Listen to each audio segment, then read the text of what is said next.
하나님 주시는 오늘 말씀은 에베소서 6장 10절에서 마지막 절까지 말씀입니다. 이 에베소서 마지막 말씀을 읽었는데요. 21절부터 24절까지 마지막 인사를 하고 있는 대목을 보면 두기고라는 사람이 등장합니다. 지금 바울은 로마 감옥에 gat혀 있는 거다, 그렇게 생각이 되고요. 빌레몬서가 있죠. 빌레몬서와 더불어서 에베소서, 빌립보서, 골로새서를 목중서신이다, 감옥에서 쓴 편지라고 그렇게 보여지는데, 빌레몬은 사람 이름이에요. 나머지 셋은 교회고요. 자, 그런데 빌레몬이 골로새 사람입니다. 그래서 골로새 사람 빌레몬에게 오네시모라고 하는 원래 빌레몬의 종이었던 사람을 되돌려 보내면서 편지를 쓴, 빌레몬에게 보내는 편지를 쓰다가 골로새 교회에도 편지를 쓰게 됐고, 그리고 그 가는 길에 있는 에베소의 교회에도 편지를 쓴 것이 이 에베소서다, 이렇게 지금 대부분의 학자들이 생각하고 있어요. 그래서 두기고에게 이 세 가지 편지를 줘가지고 지금 한꺼번에 지금 보내고 있는 그런 것으로 보여진다라고 그렇게 볼 수 있습니다. 그래서 마지막에 이 편지를 두기고가 전달하고 하는데, 두기고 편에 지금 안부의 인사를 마지막에 전하고 있는 바울의 그런 모습을 우리가 생각해 볼 수 있습니다. 자, 우리가 오늘 이 에베소서의 마지막 말씀 10절부터 말씀을 읽었는데, 앞에 3장 그리고 4장부터 또 6장까지 크게 둘로 나누어서 에베소서를 생각할 수 있다고 그랬죠. 앞부분은 하나님이 유혹의 욕심을 따라 썩어져가는 옛사람을 대신해서 그리스도 안에서 새 사람을 지으셨다라고 하는 말씀입니다. 그것이 구원이죠, 구원. 하나님께서는 이 새 사람을 창세전부터 그리스도 안에서 택하셔서 예정하시고, 죄로 인해 죽은 그 사람을 그리스도 안에서 함께 살리셨고, 함께 일으키시고, 그리스도와 함께 하늘에 올리셔서 앉게 하셔서 주님과 더불어 다스리게 하신다. 자, 이 세 사람의 정체가 그러면 무엇인가? 교회다라고 하는 거죠. 이렇게 구원받은 자들이 예수님의 몸인 교회로 함께 지어져 간다라고 말씀하고 있습니다. 자, 4장부터는 그러면 하나님께서 예수 그리스도의 몸으로 지으신 이 교회로서의 성도들의 생활은 어떠해야 하는가? 이 말씀이 4장부터의 말씀이죠. 자, 여기서 이제 한 가지 딜레마가 생기는데, 이 교회가 세상 속에 있다는 것입니다. 이게 딜레마라는 거죠. 신부는 하나님이 지으신 새 사람으로서의 이 교회, 이 신부는 하나님의 형상을 가진 자녀고 그리스도의 몸으로서의 하나님 나라 소속이잖아요. 그렇죠? 하나님 백성이죠. 그런데 살기는 땅에 살고 있기 때문에, 그래서 지금 이게 딜레마라는 겁니다. 자, 세상에 사는 교회는 그러면 어떻게 해야 하는가? 에베소서 6장 오늘 읽은 이 말씀은 세상에 있는 교회가 직면한 상황을 아주 가감없이 보여줍니다. 세상에 있으면서 세상 질서를 따르라고 겁박당하고 강요를 당하는 거죠. 세상의 가치관과 세계관을 따르도록 요구받는 것입니다. 자, 문제는 마귀가 이 세상의 질서와 가치관과 세계관, 이 모든 것이 마귀에게서 나온다는 거예요. 마귀가 이 세상에서 대장 노릇하고 있습니다. 공중권세 잡았다, 이렇게 표현되죠. 하나님 흉내를 내면서 마치 지가 무슨 이 세상을 만든 것인 양, 이 세상의 주인인 양, 그런 행세를 하면서 왕 노릇 하려고 하고 있다. 여기서 충돌이 발생할 수밖에 없는 거죠. 교회는 세상 속에 있지만 하나님을 왕으로 섬기기 때문에 마귀가 제시하는 그 질서를 거부하고 그 통치에 절대 굴복할 수 없습니다. 그래서 맞서는 거죠. 왜 그렇습니까? 이 세상은 마귀가 지은 것도 아니요, 마귀가 다스리는 것도 아니고 마귀 것이 아니에요. 하나님이 지으셨고 하나님이 다스리시고 하나님이 통치하시는 거죠. 하나님 것입니다.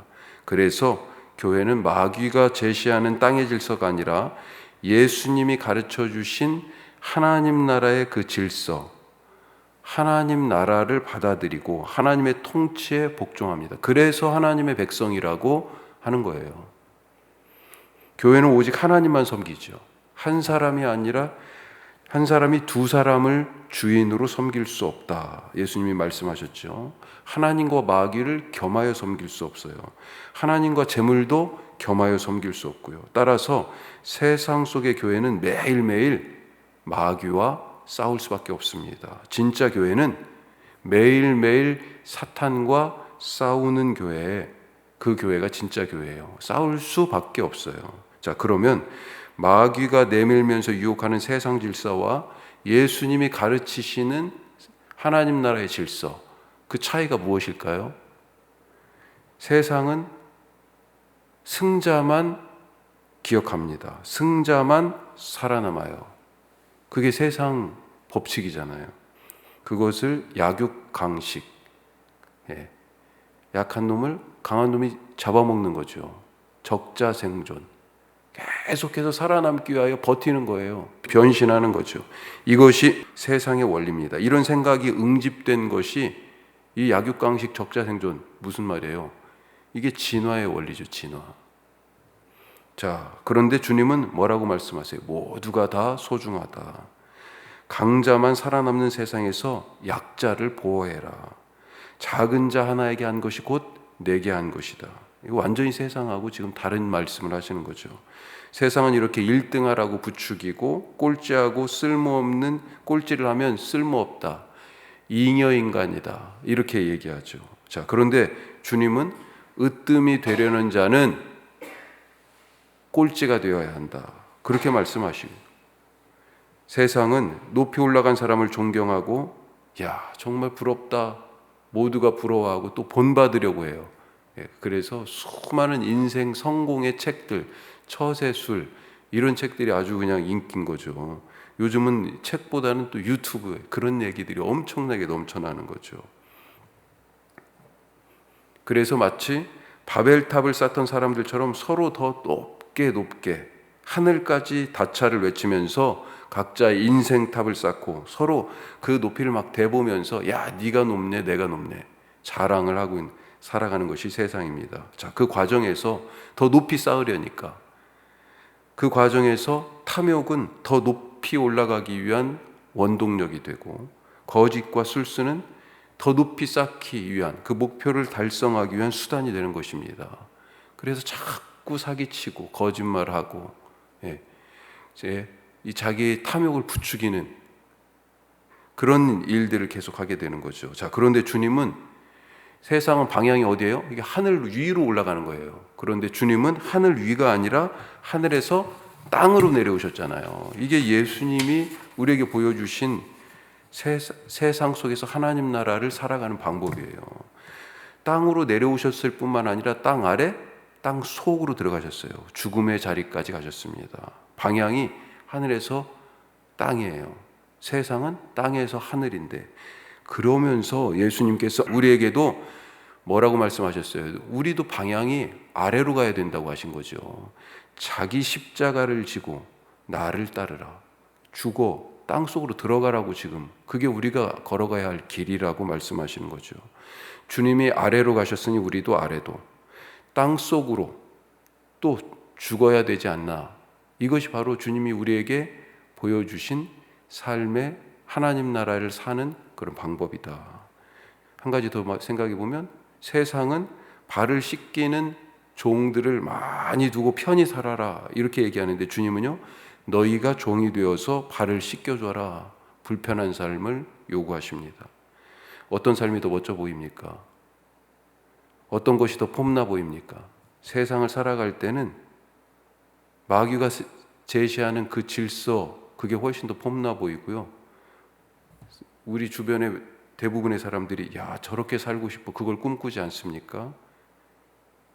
하지만 모두가 이런 생각으로 살면 세상이 어떻게 되겠습니까? 최고 정점에 설 한 사람 그 사람이 되기 위해서 서로 물고 뜯고 잡아먹고 난리일 거 아니에요. 한마디로 이 세상이 지옥이 되는 것입니다. 이것이 마귀가 원하는 세상이에요. 세상 속에 있는 교회는 필연적으로 이 세상 질서를 거부하기 때문에 그것을 강요하는 마귀와 그래서 싸울 수밖에 없다라고 된다라고 하는 것입니다. 부딪히게 돼 있어요. 말씀을 따라 살면.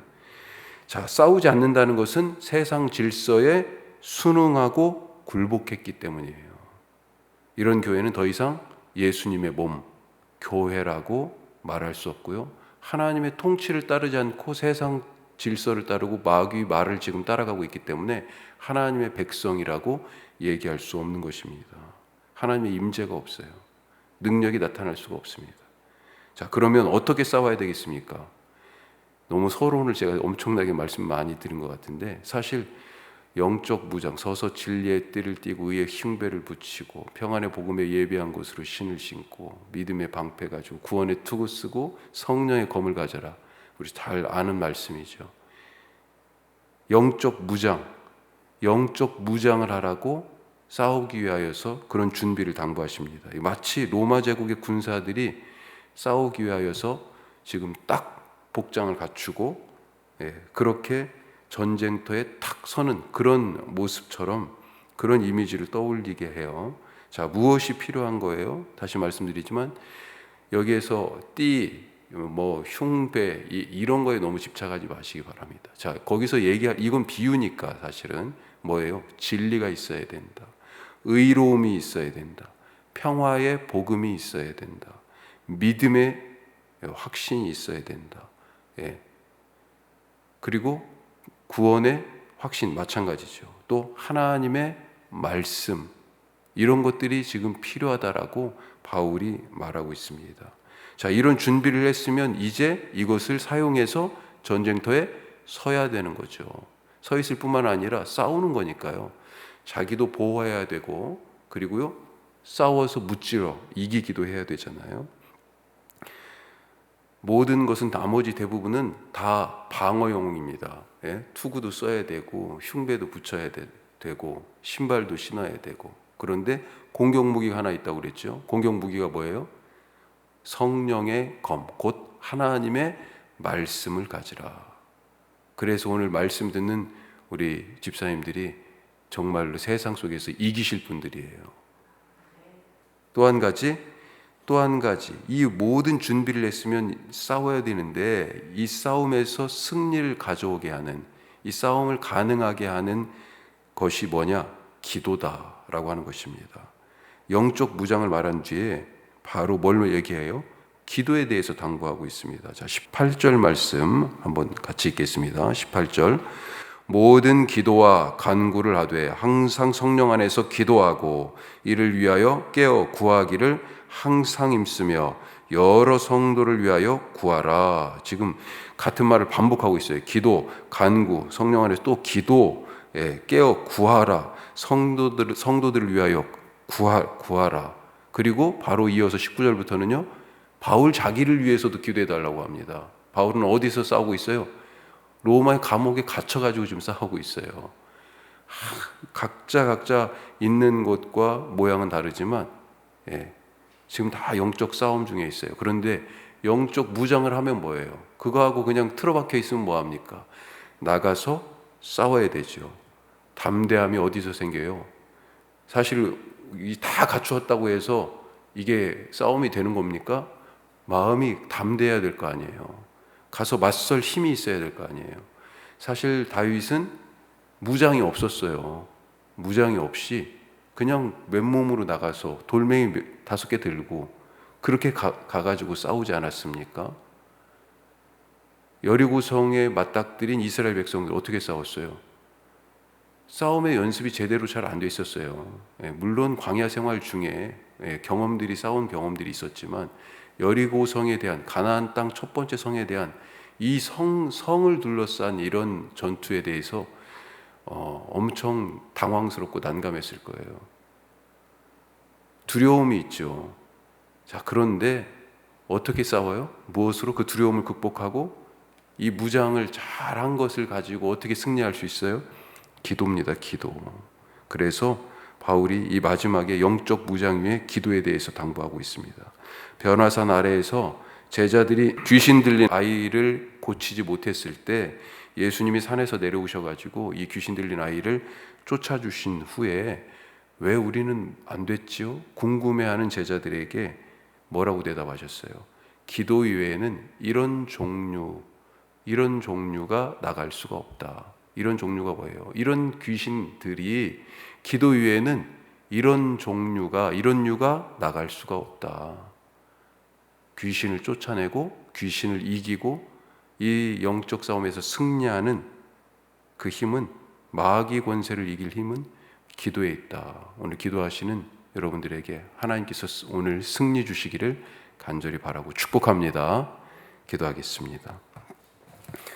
오늘 이 말씀, 교회는 전투하는 교회입니다. 그 교회가 진짜 교회예요. 세상 속에 있는 교회는 전투할 수밖에 없어요. 왜요? 세상 질서, 마귀가 강요하는 세계관과 질서 속에 교회가 순복할 수 없기 때문입니다. 우리는 하나님의 백성이고 하나님의 자녀고 하나님의 통치 아래 살아가는 하나님을 왕으로 섬기는 자들이에요.